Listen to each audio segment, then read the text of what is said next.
Man, this box is really busted up. What happened here? Crunchy corners. We have a gouge in the back. This one looks like it's been chewed. Welcome everybody to Very Important Geeks, and today we are talking about the more affordable follow-up to the Keychron Q1, the Keychron V1. Yeah, they're getting real creative with these names. And inside the box you get the usual Keychron stuff, the quick start guide. You get their famous orange thingy. Some extra keycaps, these are some Windows modifiers. Braided USB-C cable, straight, not coiled. And you get some tools and extra screws. The worst switch puller in the world, just throw that in the garbage. And we got the keycap puller, full user manual. And finally the fully assembled Keychron V1 itself.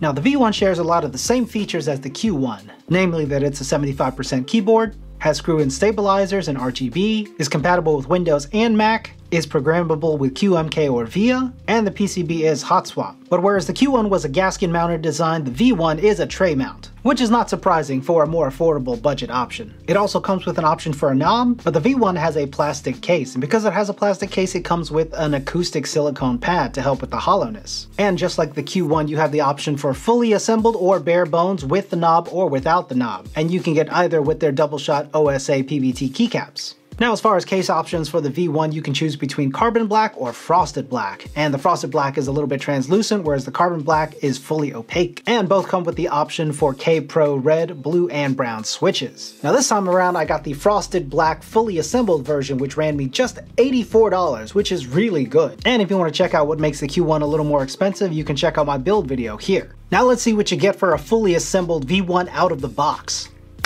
There are 8 brass screws holding the bottom to the top, so take those off and remove the top. And you can see inside the stabs are very generously lubed.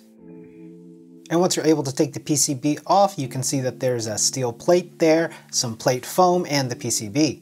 And because it is a solid plastic case, they added in some acoustic silicone padding to help with the hollowness. Now do be mindful of the OS switch, it is very tiny and can break off easily. And you can see that the PCB has 5-pin slots with south-facing RGB. And the K-Pro brown switches have a long spring and are ever so slightly lubed from the factory. Well, there's obviously a different day. Got myself a nice little haircut, changed clothes, and voila!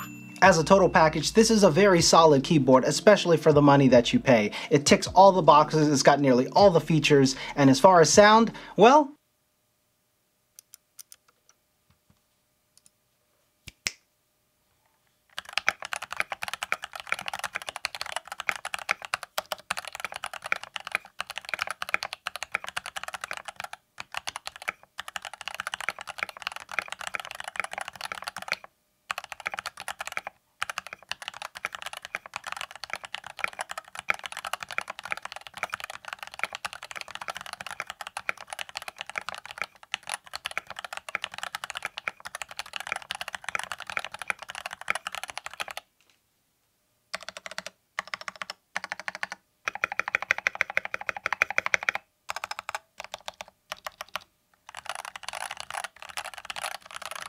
I will say, however, this keyboard, while it sounds good, is a loud keyboard.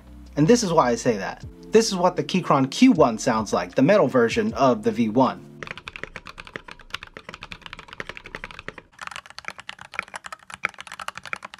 And this is what my Mudja V2 sounds like.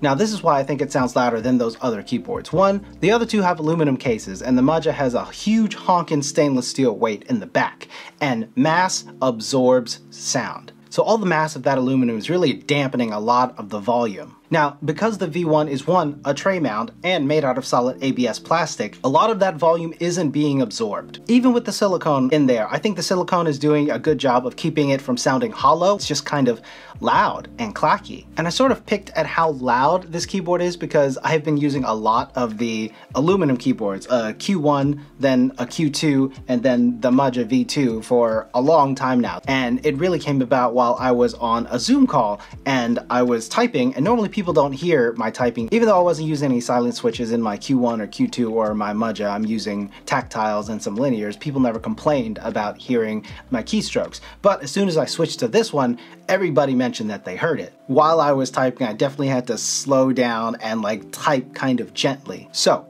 if you are getting this and you are working in an environment where you know noise is going to be an issue, I might try and mod this a little bit to try and work on how loud this is. Now the pricing on the Keychron V1 has changed recently. It used to be $54 all the way up to $84, I think, for the fully assembled kit.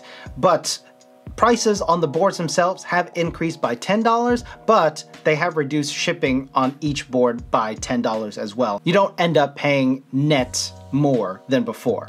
So don't let that price increase on the actual board itself discourage you. Well, that about wraps it up for this video, ladies and gentlemen. Thank you for watching. Leave a comment. Let me know what you think about the Keychron V1 and if you picked one up for yourself. As always, don't forget to hit that subscribe button, hit that like button, hit that notification bell. Support me on Patreon if you can. And until next time, geek out.